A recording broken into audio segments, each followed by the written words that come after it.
Remember when you first started dating and you'd talk for hours about the future? The house you'd buy, the trips you'd take, the little silly details of a life built together.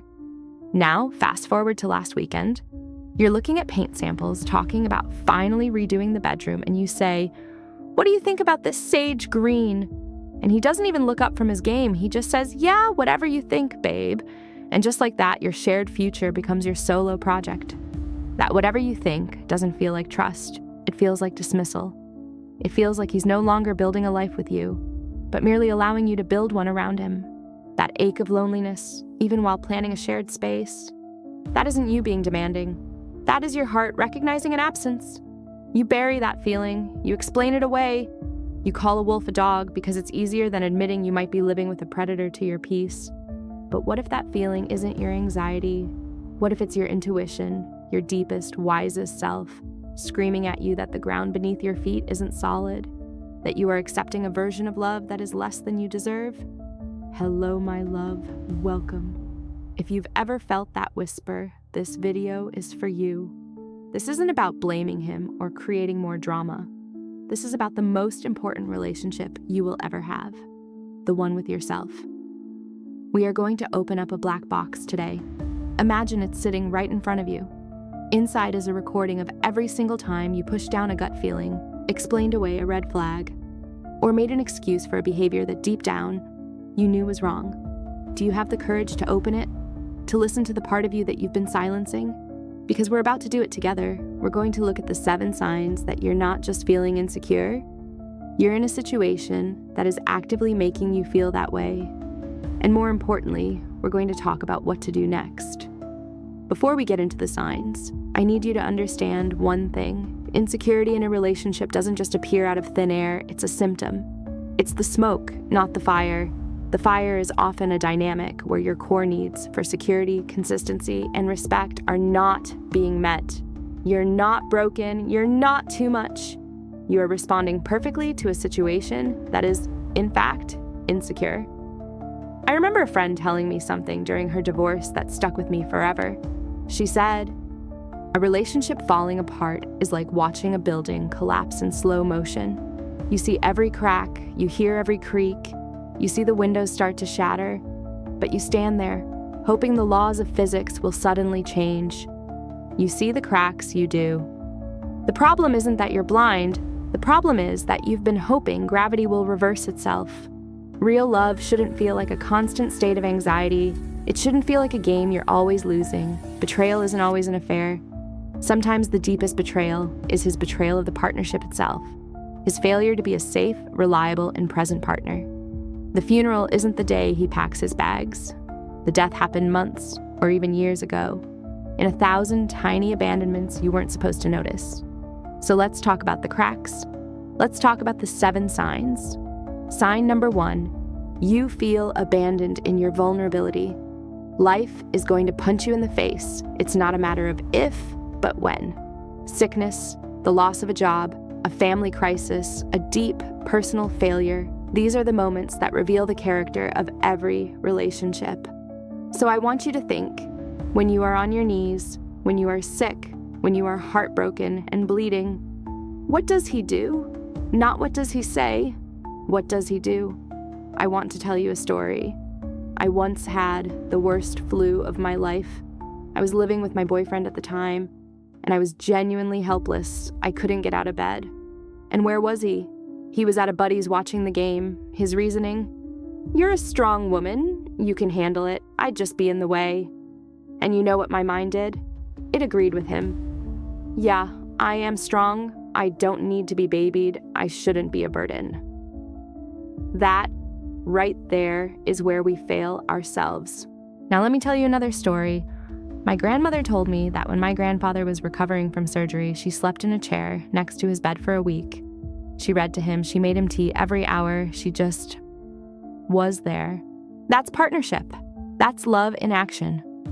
A man who leaves you to handle your darkest moments alone is not fostering your independence. He is abandoning you, and if he can abandon you when you're at your weakest, he will be unavailable for 1,000 smaller but equally important moments. Your need for comfort is not a weakness. Your desire for a partner who shows up is not a demand. It is the bare minimum. A woman who is forced to be her own rock during a crisis is not in a partnership. She is in a solo act with an audience of one. Sign number 2. Your finances feel like a secret battle. Money is never just about money. In a relationship, it's about power, trust, and shared vision. So let's talk about the financial vibe. I'm not talking about him not being a millionaire. I'm talking about a feeling of unease. Do you feel a total lack of transparency? Does money he spends on his hobbies flow freely, while money for household needs or your shared goals is a constant battle? Does he make large financial decisions without even a conversation? Or worse, do you find yourself transferring him money constantly because he's short, with no clear plan or respect for what you're providing?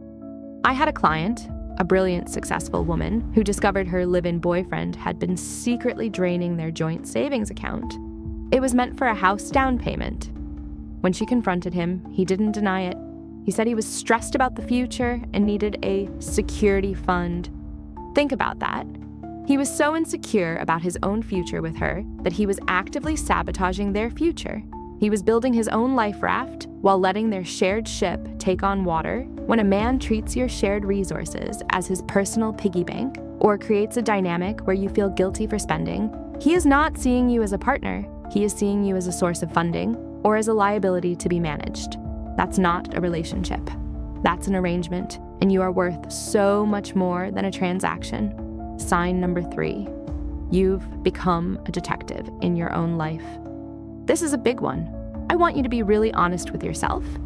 Have you ever found yourself angling to see his phone screen when he gets a notification, scrolling through his followers, looking for a name you don't recognize, feeling your heart pound when he says he has to work late for the 3rd time this week, creating elaborate scenarios in your head based on a single ambiguous detail? This isn't you being crazy. This is you responding to an environment of inconsistency. Your intuition is picking up on a disconnect between his words and his energy. He says everything is fine, but his actions are closed off, secretive, and defensive. This reminds me of a story my mom told about their family dog. The dog started bringing in small dead animals from the woods. At first, it was just a mouse. "Oh, it's instinct," they said. Then a bird. She didn't mean it. Then a rabbit. By the time they admitted they had a problem, the dog was a full-time hunter. When a man tests small boundaries, a lie about who he had lunch with, a forgotten plan, a hidden receipt, he's not just being forgetful. He is testing the waters of deception. He is learning what he can get away with. And every time he gets away with a small lie, he becomes more confident in his ability to handle a bigger one.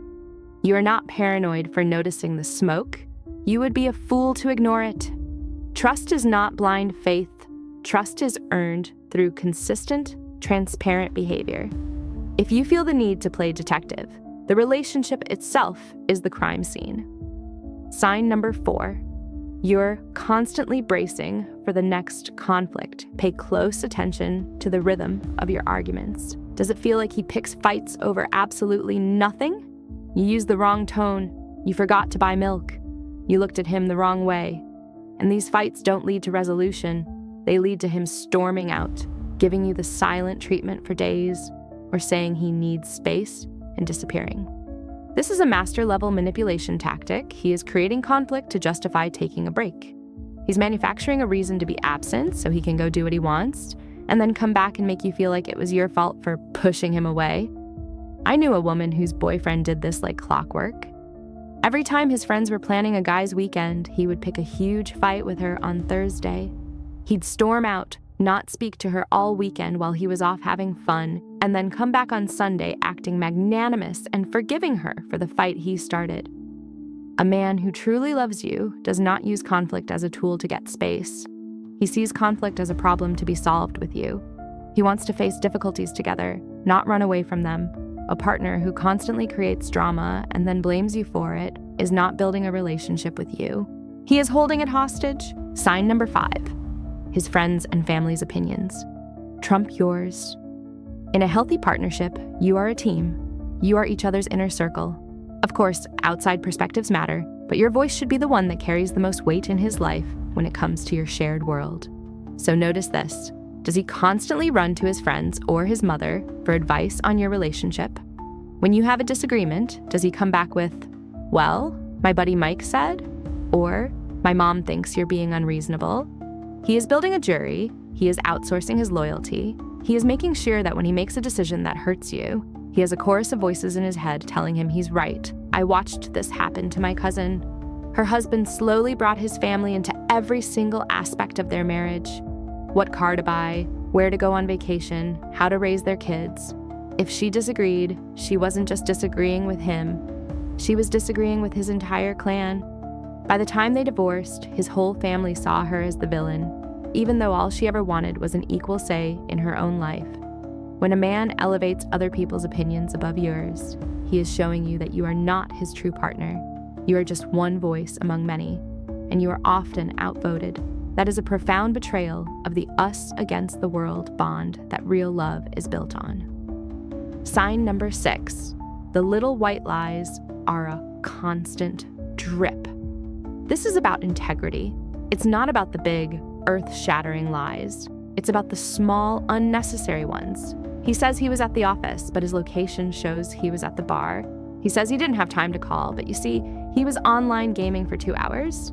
He says he doesn't follow his ex on social media, but a quick check shows that he does. When you catch him, the response is never an apology. It's, "You're checking up on me," or "Why are you so obsessed?" or "It was just a stupid thing, I didn't want you to overreact." Let me be very clear, a person who is comfortable lying to you about small things has a character flaw. Lying isn't just something they do, it's who they are. They see truth as flexible and your peace of mind as collateral damage.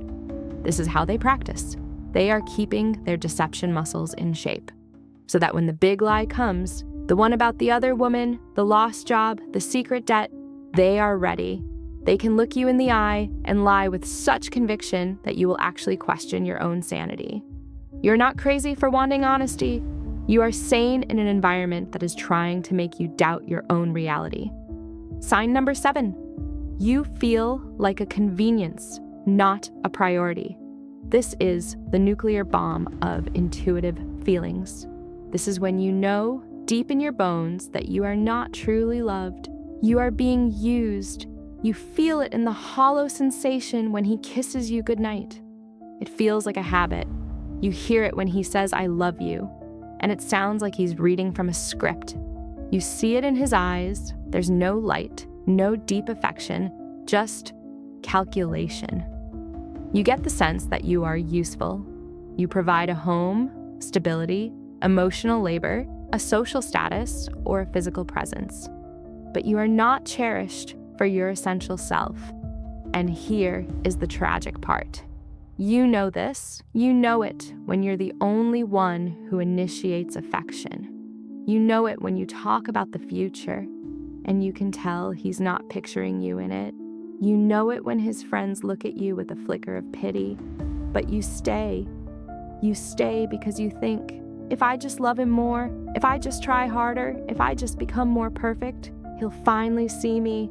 He'll finally love me the way I need to be loved. My dear, let me tell you the hardest but most liberating truth. You cannot love someone into loving you back. A man who does not love you but stays with you is committing the ultimate theft. He is stealing your time, your youth, your emotional energy, and your chance to find a real, reciprocal, passionate love. You are a placeholder until the life he actually wants comes along. If you saw yourself in any of these signs, your heart might be pounding.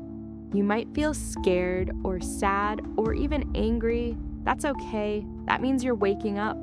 Now, what do? First, stop lying to yourself. The most dangerous lies are the ones we tell ourselves in the silence. It's not that bad. He's just stressed.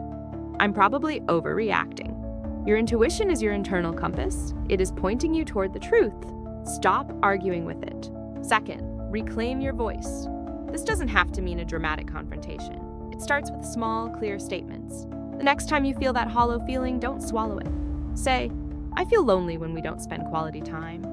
Or, "I feel anxious when plans change last minute without communication." Watch his reaction. A good man will lean in with concern. A man who is not for you will get defensive, dismissive, or turn it back on you. Third, become the #1 investor in your own life. Where have you shrunk? What hobbies have you dropped? What dreams have you put on hold? Pour the energy you've been wasting on anxiety and detective work back into yourself. Take a class, see your friends, reconnect with what makes you feel powerful and alive outside of him. And finally, know your non-negotiables. What can you absolutely not live with? Is it dishonesty, abandonment in hard times, financial irresponsibility? Name them, write them down. These are your boundaries, and they are not walls to keep people out. They are the gates that ensure only those who respect you can get in. I want you to imagine something. Fast forward 5 years. You ignored all of this, you stayed, you convinced yourself you were being insecure, that it was good enough. Now, you're 5 years older. The spark in your eyes is a little dimmer. The resentment has built. The connection is completely gone. You've wasted 5 more years of your one precious life on a one-sided partnership. Now, imagine the other path. It was painful. You had a hard conversation. You maybe even left. But now, 5 years later, you are with a partner, or even happily on your own, who makes you feel secure, seen, cherished. You wake up feeling at peace, not anxious. You look back at this moment and you think, thank God I had the courage to choose myself. Your future self is watching you right now. She is hoping you will be brave. She is begging you to stop accepting breadcrumbs when you deserve the whole damn feast. You have a choice. You can choose the familiar pain of a situation that diminishes you, or you can choose the temporary discomfort of building a life that honors you. Don't let her down. Don't let another day, another month, another year go by living a half-life. Open the box, face the truth, and take the first brave step toward the love you truly deserve, starting with the love you give to yourself.